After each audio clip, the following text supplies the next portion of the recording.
Okay, you had a very special upbringing in Graceland. You had a bed made of mink fur. You had special rings made for you at the age of 4. You had a golf cart. You were spoiled like mad. How would you describe this little girl? I think confused. I don't think that I looked at it as being spoiled. I think that I looked at it as my father loved me and didn't get to spend a lot of time with me. And when he did, he wanted to go out of his way to do whatever he needed to do to make me, seemingly happy. I had a very large dichotomy, though. That was part of my life. But then I would go home and live in a small apartment with my mother. And yeah, in Los Angeles, because yeah. when they divorced, when you were 4, your mom moved to Los Angeles. Right. You spent quite a lot of time in Graceland, still with your dad. Yes, but it was just a dichotomy, going from that to a very regimented, scheduled, normal life with an apartment with my mom, 2-bedroom apartment, to that, it was back and forth. So it wasn't just one, that was all that was there. And my mother was very level-headed and very set on me being level-headed, so she'd have to sort of undo whatever was done if I went to Graceland and spent 2 weeks being, a crazy tyrant, she'd have to come and sort of guide me back in the right direction. Who ruled Graceland? Who was the dictator? Well, my father, but if he was sleeping, and I would.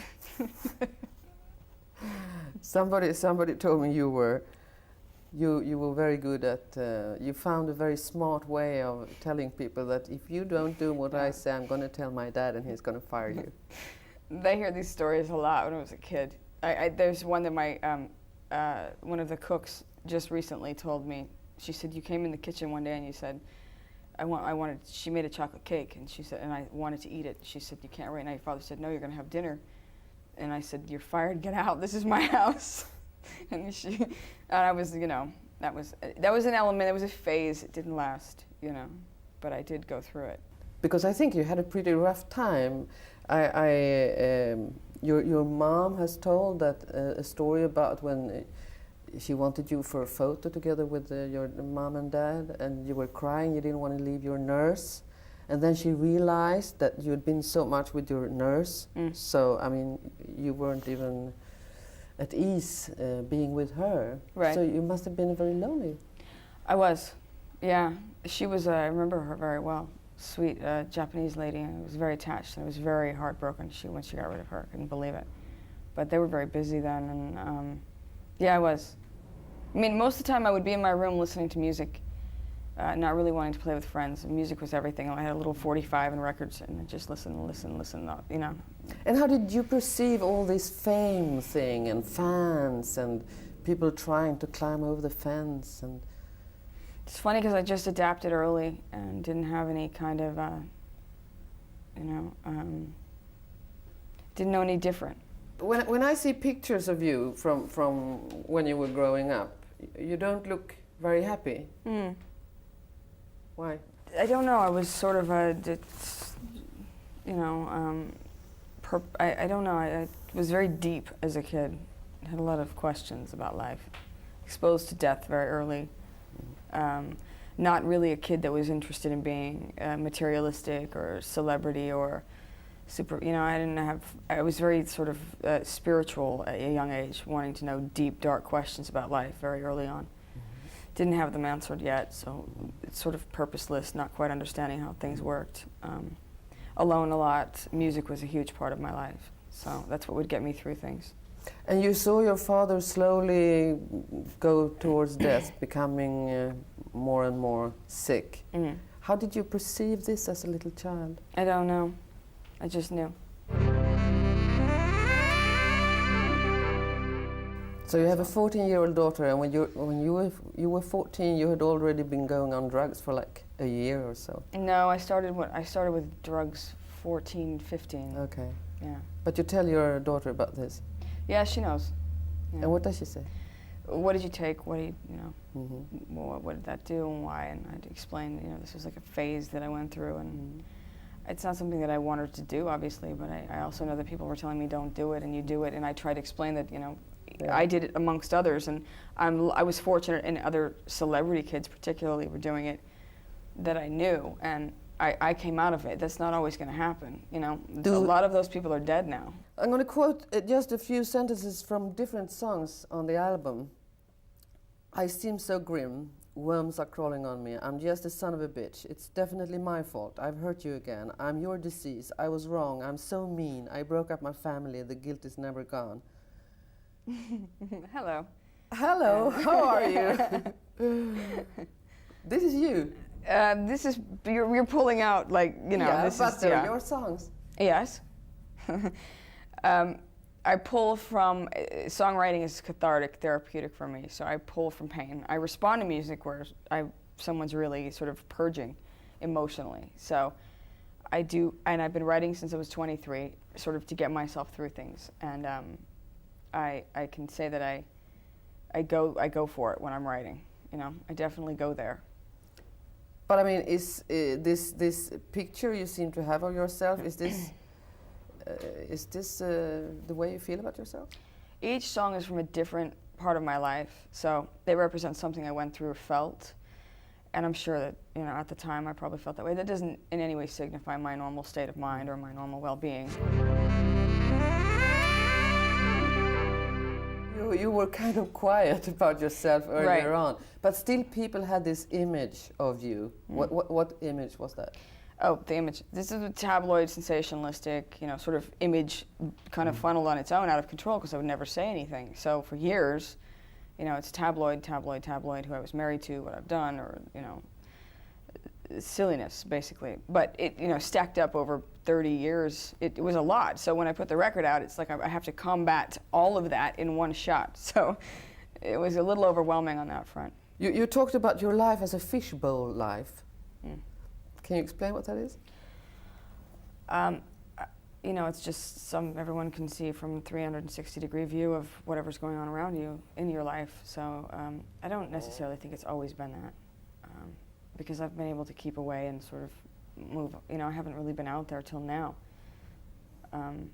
So other than people being aware of my, you know, personal mishaps, it's been, you know, relatively quiet. But you got married pretty young. How is it for a famous woman to marry a regular guy?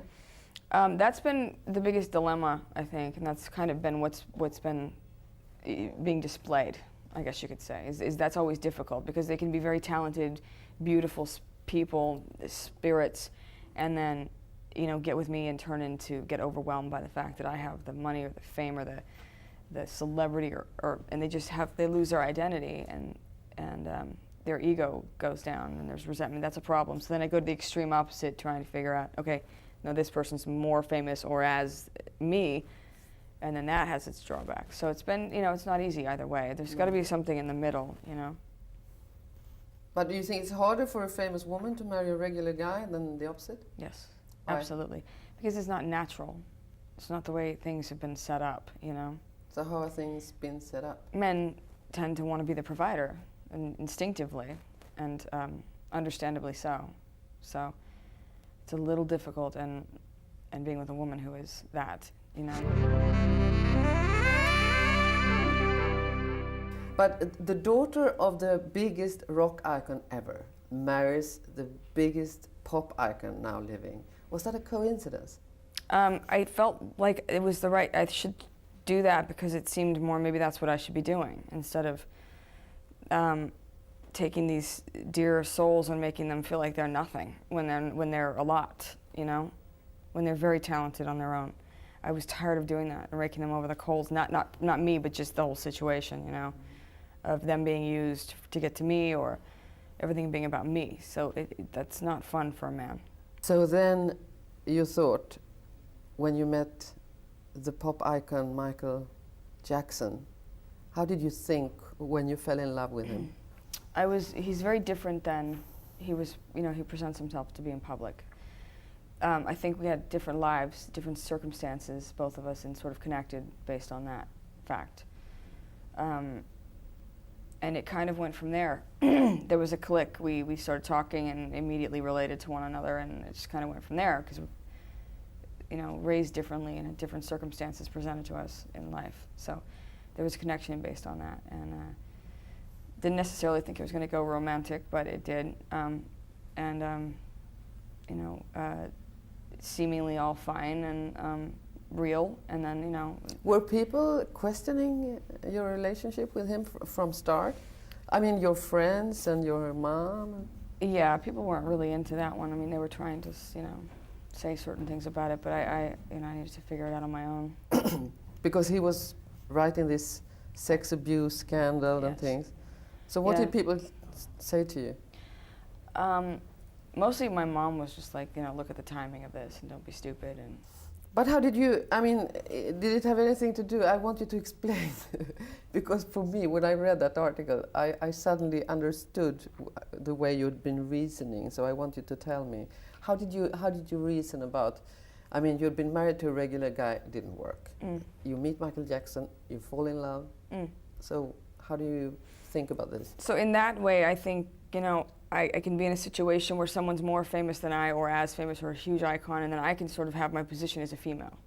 I can be next to the man, and I can feel more comfortable that way. I wasn't seeking publicity myself. I was kind of looking to feel like I can support somebody else that I admired. Did you speak to Michael about this? No. I mean, I kind of just adapted into taking care of him and, you know, being a wife, sort of trying to do that, you know. And did you enjoy that? I did, for a while, yeah. And then what happened?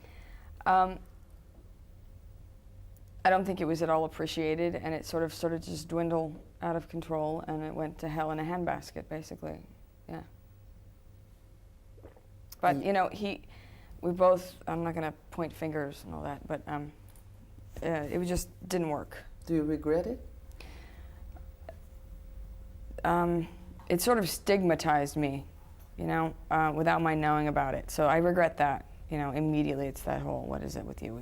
You know, what was that, In Michael what way Jackson? did it stigmatize you? It's just because I'm always associated with that. You know, everything's about that. You were married to Michael Jackson. That's like the biggest, you know.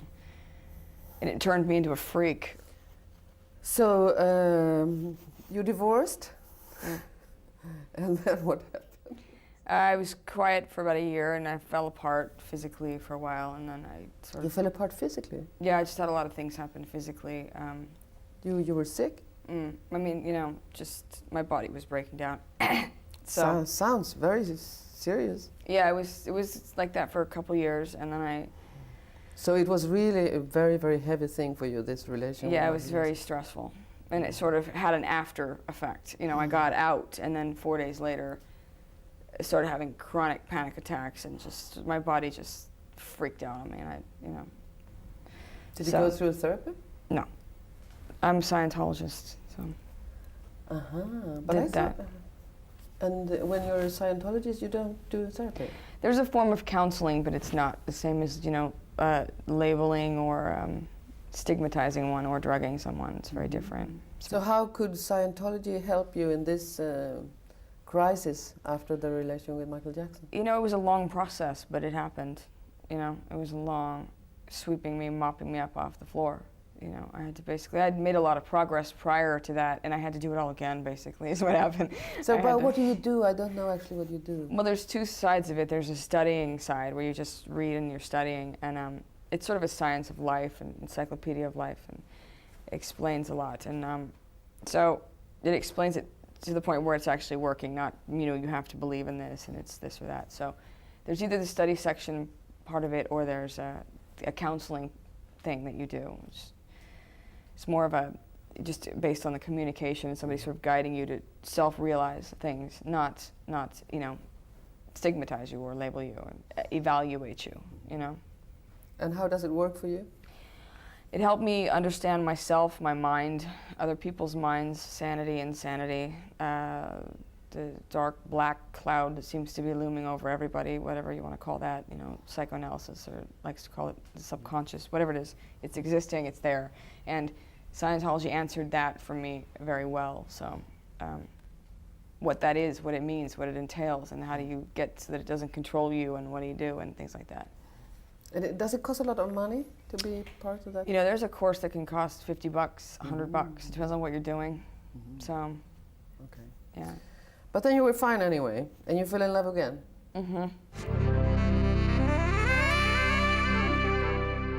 Nick showed up at the right time, and that happened. And Nick, that's Nicolas Cage, the actor. Yeah. And how would you describe the relation you had to him? We had similar backgrounds, similar histories in terms of our families being, you know, what they were, and immediate connection, kindred spirits, rebellious, wild, you know, just different than other people, and I think we just got connected on that front.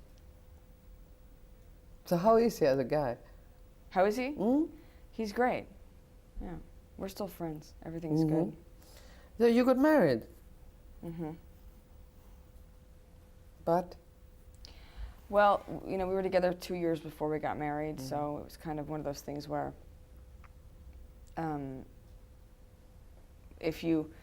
we already had a certain pattern going. You know, it was a bit wild and stormy. So hoping marriage would, you know, make that more stable, make each other feel more secure. And it didn't. You know, it either, when you get married based on something like that, it's either going to embellish the problem or it's going to handle it. So in this case, it amplified it. And, you know, we were two pirates, basically, and one pirate marries another and they'll sink the ship. So that's what happened. But before they sink the ship, they throw the ring. I didn't throw the ring. That's true. But who threw the ring?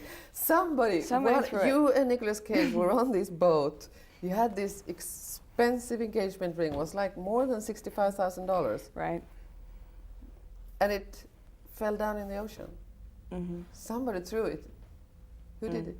I don't know. I mean, I don't know. Somebody on the boat. I'm not getting into that.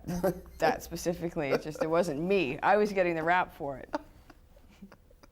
And I just remember watching it fly, going, and then I was, you know, watched it hit the water and go down, and it was 150 feet down. So, yeah. Did anybody dive? Yes. Yes. It was very stressful. Only one guy was crazy enough to go down that far. It's, you know, a big production to go down that far and look for something at the bottom of the ocean. So where was it? It was in Catalina. Mm-hmm.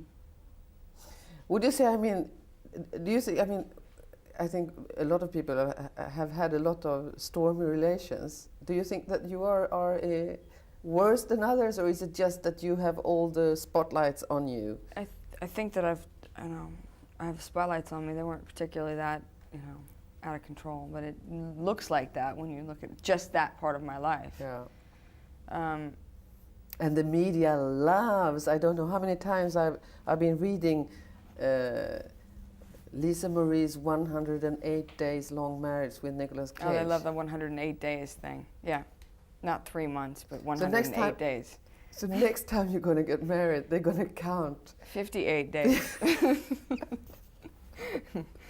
Somebody told me yesterday you should get a revolving door in your house and make it a lot easier. So, but how does it affect you, this fishbowl thing, that the media are watching everything you do and sometimes ridiculing you and sometimes accusing you of things you haven't done? I hate it, you know. Honestly, I don't like it. But it's actually. But does it actually affect your relations to other people?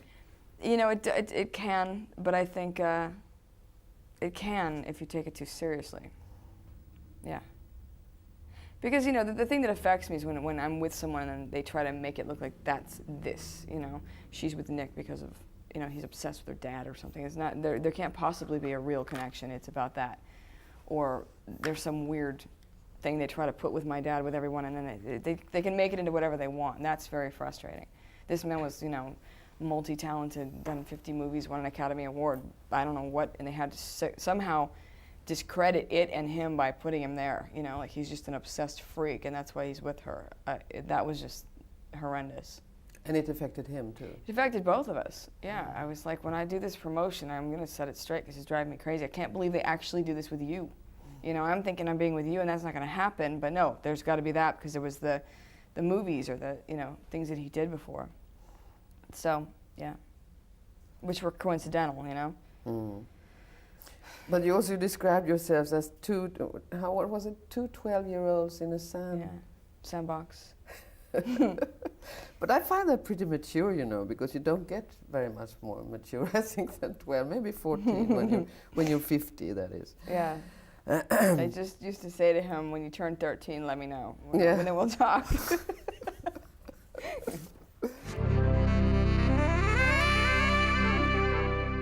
But you're a businesswoman also, are you? Yes. You're the manager of the Elvis Presley enterprise, which is a big industry. It's, I mean, hundreds of thousands of dollars every year. Mm-hmm. So how is that, being a businesswoman? I just recently became the chairman of the board, in the last 5 years. But it's kind of been, I've been sort of being bred to run it since I was 17, knowing that I had a responsibility there. So it's something that I got used to very early in life. My mom sort of started getting me ready for that early. It's a pretty strange business, a business based on your father and his fame. Yeah, the idea that in the beginning never felt right to me because it was my home. But it is your home. But at the same time, she took it and did what she did, and you couldn't, make it. She took it. You mean your mom? Yeah, I mean, my mother took it and turned it around. It was nothing, It wasn't going to provide for me or keep everybody afloat or do anything. So she had to do what she needed to do, and I understand that. So I respect that, and it's working, and it makes a lot of people happy, and to see it and be a part of it. And yeah, it's not somewhere that I plan to live, So it seems to be fine now. So thank you very, very much. Thank you. Very nice talking to you. You too. Really, very nice. You too.